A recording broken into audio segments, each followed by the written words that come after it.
আসসালামু আলাইকুম। চলে আসলাম মঙ্গলবার 29 এপ্রিল 2025 সালে বাংলাদেশ প্রতিদিনের শিরোনাম নিয়ে।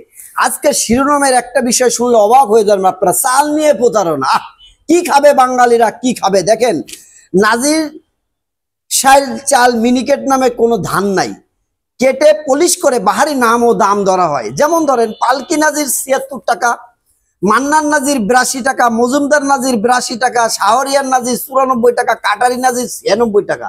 অথচ এই নাজির শাল মিনিকেট নামে কোনো ধানই নেই। আচ্ছা, যাই হোক, দোকান বদল হলেই বেড়ে যায় মোটা চালের দাম। আচ্ছা, আমরা বিস্তারিত আলাপ আলোচনায় চলে যাচ্ছি। উচ্চ আদালতের উপর হস্তক্ষেপ সুযোগ নেই, আইন বিচার ও সংশোধক বিষয়ক উপদেষ্টা আসিফ নজরুল বলেছেন। লন্ডনে 2 মিশন নিয়ে আরিফুল হক। সিলেটের সাবেক মেয়র বিএনপি চেয়ারপারসনের উপদেষ্টা আরিফুল হক চৌধুরী লন্ডনে এসেছেন। হঠাৎ সফর নিয়ে চলছে জল্পনা কল্পনা। মামলা হলেই গ্রেপ্তার নয়। পুলিশ মহাপরিদর্শক আইজিপি বাহারুল আলম বলেছেন, পুলিশ এখনো স্বতন্ত্র পুলিশ কমিশন, গঠনের বিষয়ে অপেক্ষা আছে। আমরা আশা করছি এটি গঠন করা হবে। সরকারকে আমরা আমাদের কথাগুলো জানাচ্ছি। ডক্টর মোহাম্মদ ইউনূস বলেছেন, মানুষ ভালো সমাধান মনে করছে অন্তর্বর্তী সরকারকেই। বাংলাদেশ জনগণ এখন অন্তর্বর্তী সরকারকে ভালো সমাধান মনে করছে বলে কাতার ভিত্তিক আন্তর্জাতিক সংবাদ মাধ্যম আল জাজিরাকে দেওয়া সাক্ষাৎকারে মন্তব্য করেছেন প্রধান উপদেষ্টা ডক্টর মোহাম্মদ ইউনূস। জামাতে আমির, দেশ ভালোবাসলে কেউ পালাতে পারে না।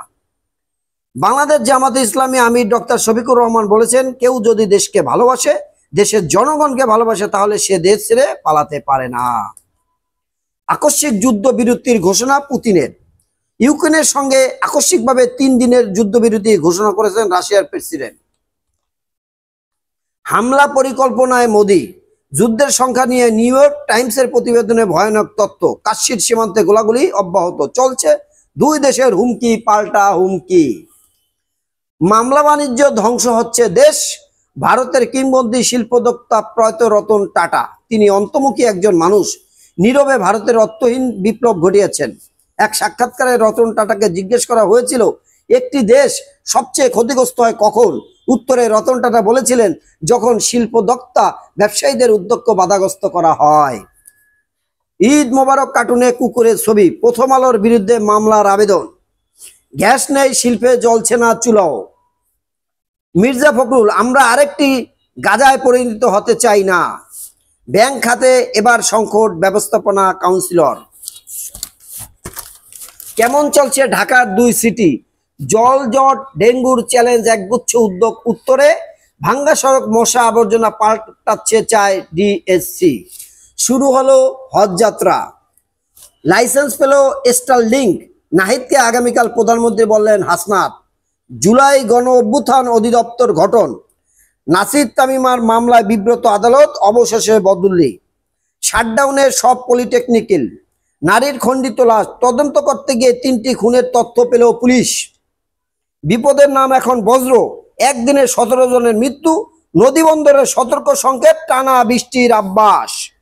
বজ্রপাতের গতকাল কুমিল্লা, কিশোরগঞ্জ, নেত্রকোনা, হবিগঞ্জ, সুনামগঞ্জ, চাঁদপুর, মৌলভীবাজার, ব্রাহ্মণবাড়িয়া, শরীয়তপুর 17 জন মারা গেছে। এদিকে গতকাল আবহাওয়া অফিস পূর্বাভাস দিয়েছে, দেশের 9টি অঞ্চলে, রংপুর, দিনাজপুর, রাজশাহী, পাবনা, বগুড়া, ঢাকা, টাঙ্গাইল, ময়মনসিংহ এবং সিলেট অঞ্চলগুলোর উপর দিয়ে ঝড়ো হাওয়া বয়ে যেতে পারে। তাই এসব এলাকায় নদীবন্দরে তোলা হয়েছে 1 নম্বর সতর্ক সংকেত। প্রিয় দেশবাসী, ব্যস্ততার কারণে যারা পেপার পত্রিকা পড়তে পারেন না, দেশের খবর জানতে পারেন না, জানার আগ্রহ হচ্ছে, তারা আমার এই চ্যানেলটিকে সাবস্ক্রাইব করে রাখেন। প্রতিদিন জাতীয় পত্রিকার সংবাদ নিয়ে আপনার সামনে আমি আলোচনায় আসবো ইনশাআল্লাহ।